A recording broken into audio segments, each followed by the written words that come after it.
Bon, bonjour, moi je suis de Granby, comme Sylvain disait, j'ai 3 enfants, les 2 plus vieux vont à l'école primaire, la plus petite a 4 ans. J'ai été inspirée par la démarche de Sylvain et toute la coalition à la grandeur du Québec pour les parents qui se battent pour la liberté de choix et de conscience de leurs enfants. Même dans notre région, on a organisé un comité de parents qui suivent la coalition et l'appuient. Il y a de plus en plus de gens qui sont sensibles à cette cause-là. On l'a vu hier dans les médias. Donc, on est supporté par la majorité de la population. Puis, je vous encourage aussi dans la région de Valcourt à vous mobiliser parce que vous avez des gens dynamiques à la tête de tout ça qui vont bien vous représenter. En fait, c'est quoi la coalition? C'est un regroupement de parents de diverses croyances qui se sont donné une voix à grandeur du Québec pour revendiquer la liberté de choix. Nous, on considère que l'État outrepasse ses droits en imposant aux primaires et secondaires des contenus multireligieux.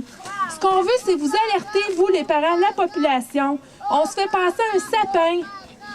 On veut vous informer, en 2005, le gouvernement, par la loi 95, nous a retiré, à nous, les parents, des droits civils majeurs et puis ils nous ont pas consultés pour ça. Il n'y a pas eu de consultation. Ça a été fait, là, en cachette, on pourrait dire.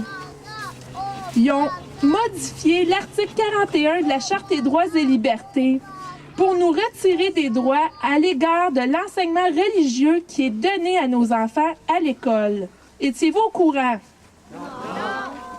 Il y a beaucoup de choses qu'on ne sait pas. Puis c'est pour ça que les parents, on est là pour vous informer de tout ça, parce qu'on est quelques-uns qui avons pris connaissance du contenu du cours. Puis on fait des photocopies, on vous remet ça à tout le monde. C'est pas par nos écoles ni par nos commissions scolaires qui vont nous présenter le programme. Ça, je crois pas. Saviez-vous aussi qu'en 2007, c'est encore 80% des parents qui inscrivent librement leurs enfants à des cours d'enseignement religieux et moral? C'est pas rien dire, ça. Ils le font en libre, d'une façon libre. Donc, je pense que ça parle beaucoup. Hier, je ne sais pas si vous avez vu en première page de la presse et de la Tribune, il y a eu un sondage de CROP qui dit que 57% de la population, puis 62% là, si on exclut Montréal, sont d'accord même avec le cardinal Ouellette qui ont essayé de toutes les façons possibles de pousser puis de dire qu'ils ne représentaient pas la majorité.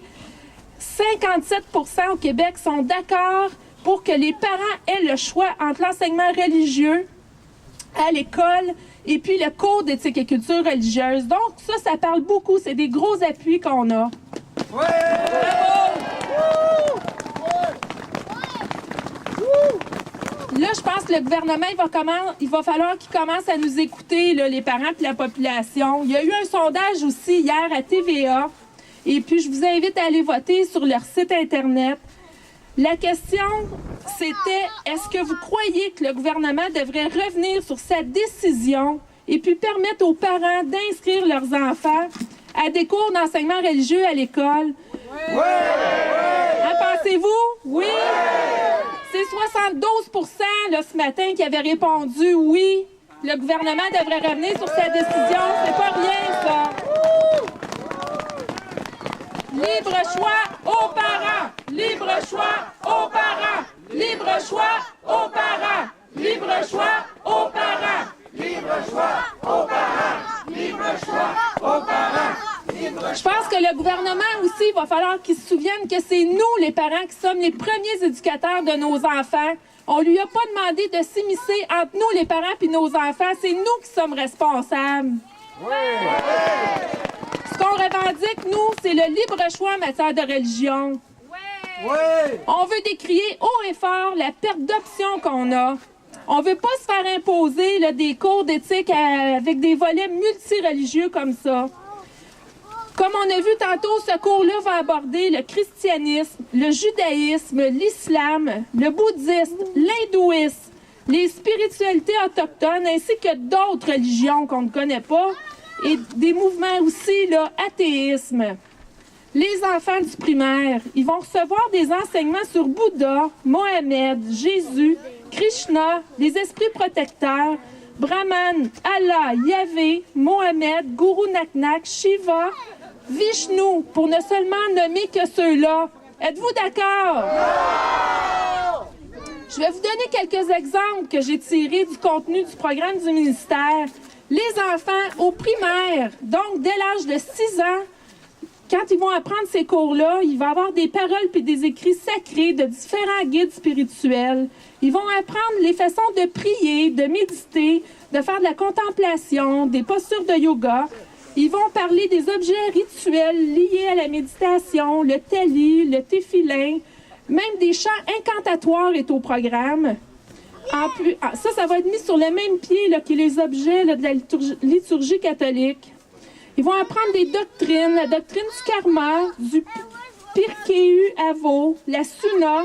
En plus, ils vont leur parler qu'en jeûnant, on peut obtenir des visions. Ils vont leur parler aussi des calendriers religieux. Ça, c'est tout dans le contenu du programme du ministère. Êtes-vous d'accord? On n'en veut pas! On n'en veut pas! On n'en veut pas! On n'en veut pas! On n'en veut pas! Les parents, quand ils regardent le contenu, je vous dirais que sont d'accord, on n'en veut pas de ce cours-là pour nos jeunes enfants. Il faut les respecter dans leur évolution, dans leur croissance. C'est comme si on dirait, et vous allez apprendre de 7 langues en même temps. Là, on oublie un peu le français, il faut s'ouvrir sur le monde. 7 langues en même temps, est-ce que ça leur aurait du bon sens? Non! Mais c'est la même chose. Il faut les respecter. Donc, le contenu du cours, vous pouvez aller le chercher sur le site Internet du ministère. Vous pouvez aussi aller le chercher sur le site de la Coalition. Puis même, on en a fait des copies pour vous aujourd'hui.